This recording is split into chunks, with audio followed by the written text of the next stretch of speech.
I don't think it's there, I don't think anybody's there, in the ring.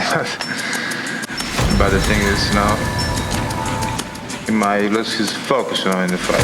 I come to the fight, whatever he does, whatever he starts, I finish, L'année est 2000. Mike Tyson est de retour. Après les défaites, après le scandale, après les titres de presse qui voulaient l'enterrer pour toujours, Iron Mike est revenu avec une mission claire, rappeler au monde qui il est.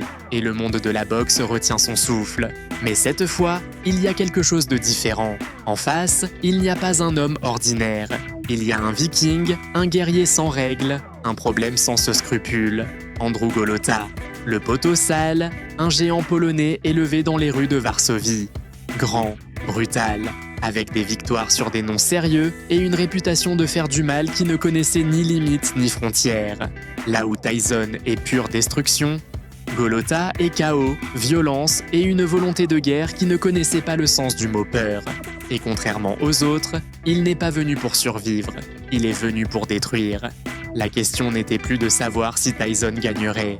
La question était de savoir ce qui se passait quand la force imparable rencontrait l'objet inamovible. Pour comprendre cette histoire, il faut comprendre d'où venait Andrew Golota. Il est né le 5 janvier 1968 à Varsovie, Pologne. Il n'a pas grandi dans le confort. Il a grandi dans les rues les plus dures d'une ville forgée dans la résistance et la dureté, où abandonner n'était pas une option, c'était une honte. Dès son jeune âge, il montra quelque chose qui ne s'enseignait pas, une férocité naturelle. Là où les autres boxeurs construisaient des victoires avec de la technique et de la patience, lui les construisait avec de la brutalité et une agressivité qui ne connaissait pas de limite. Son physique était sa plus grande arme. Plus de 1,93 mètres, plus de 110 kilos de muscles et de volonté. Un direct du droit capable de changer le destin de n'importe quel combat en une seconde. Et un palmarès qui parlait de lui-même. Il avait mis Riddick Bowe au tapis, 2 fois. Il avait dominé l'un des meilleurs poids lourds de la planète pendant des rounds entiers. Il avait prouvé que sa puissance était réelle et sa résistance légendaire. Ce n'était pas un adversaire fabriqué pour faire de la figuration. C'était un vrai destructeur. Et quand on annonça qu'il affronterait Tyson, beaucoup pensèrent sur la même chose. Si quelqu'un peut lui faire du mal, c'est lui. Avant le combat, Golota ne garda pas le silence. Il dit une chose clairement dès le début, il n'allait pas être la victime du retour de personne. Tyson a perdu, il n'est plus le même. Je suis le danger maintenant, déclara Golota devant la presse. Et le monde écouta. Parce que Golota n'était pas un fanfaron sans fondement, c'était un homme qui avait prouvé sa puissance contre les meilleurs. Dans le camp de Tyson, ces mots atterrirent avec tout leur poids. Parce que Tyson ne voulait pas seulement gagner, il voulait faire taire tous ceux qui l'avaient donné pour terminer.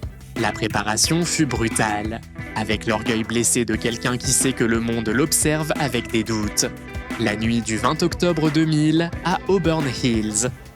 Le monde allait voir si le monstre était toujours vivant. Dès la première seconde, Tyson avança comme toujours. Pression, rythme, menace constante, mais Golota n'était pas là pour fuir. Il se planta, lança ses coups, répondit avec la brutalité qui l'avait rendu célèbre. Il y eut des échanges. Golota connecté, pressé, démontrait pourquoi le monde le craignait, mais Tyson absorbait et répondait avec le double. Pas de peur chez Iron Mike, pas d'hésitation, juste une fureur contenue qui cherchait le moment exact.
That is just beautiful right here.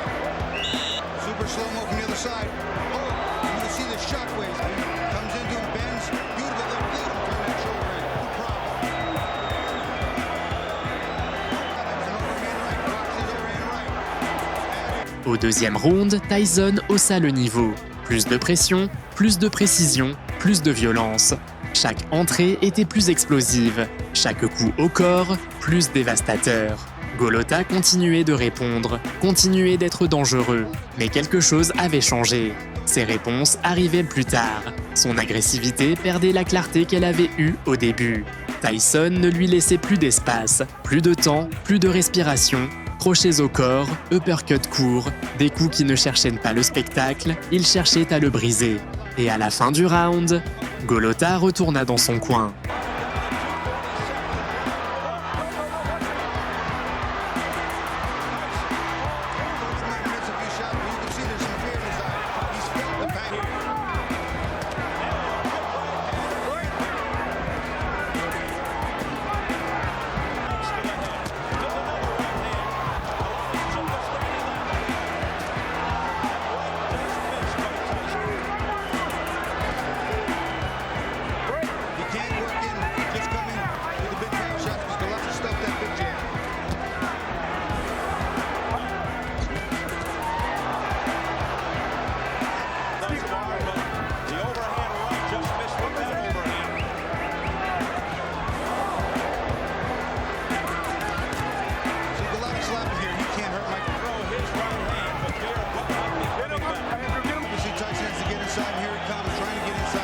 La cloche sonna pour le troisième round. Tout le monde attendait. Golota ne se leva pas. Le Viking de Varsovie. L'homme qui avait mis Riddick Bowe au tapis 2 fois. Le guerrier sans règles qui ne connaissait pas le sens du mot peur. S'assit dans son coin et ne revint plus jamais. Son équipe jeta la serviette. Le combat était terminé. Sans chute, sans compte, sans knockout spectaculaire. Juste le silence d'un homme qui avait décidé que c'était suffisant. Quand le combat fut arrêté, il n'y avait aucun doute. Tyson n'avait pas seulement gagné, il avait détruit quelque chose de bien plus profond que le corps de son adversaire. Il avait détruit sa volonté. Et le monde entier reçut le message que Iron Mike était devenu délivré. Que les défaites ne l'avaient pas brisé. Que les scandales ne l'avaient pas éteint. Que le monstre de Brooklyn était toujours exactement ça, un monstre.